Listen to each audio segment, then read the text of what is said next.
ሁለት ስህተት ሳይማር ብሎ እውነተኞቹን ትክክለኛ አዋቂዎችን እንደሱ ዘመናዊ ፊደል ያልቆጠሩ ግን እውነተኛ አዋቂዎችን ይሳደባል። ሳይማር ብሎ ያስተማረኝ ብሎ ራሱ እንደመሩ ይቆጥራል። ሁለት ስህተት እና ዘመናዊ ትምህርት የምትማሩ ሰዎች ይወቁበት።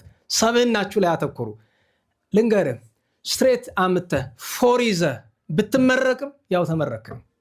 በነገራችሁ ላይ ሰቃይ ተማሪ ሆኖ እኮ የሚለምኑ አሉ። አታውቁም? ሰቃይ ተማሪ ሆኖ እኮ አረብ ሀገር ተቀጥሮ እኮ ቤት ሲጠርጉ የሚውሉ ሞልተዋል። እንዲህ አንዳንድ ጊዜ የስራ ማግኛ ቀዳዳ ነው ብለህ አስበህ እኮ ማለት በትምህርት ጥሩ ውጤት ማውጣት መጥፎ ነው እያልኩ አይደለም። የሚቀድመው ግን አለ። የሚቀድመው ሰብዕና ነው፣ ሰውነት ነው የሚቀድመው። የሀገራችን ትምህርት ፌለር የምታውቁት ስነ ዜጋ የሚባል ትምህርት ነበር አይደል? አታስታውሱም?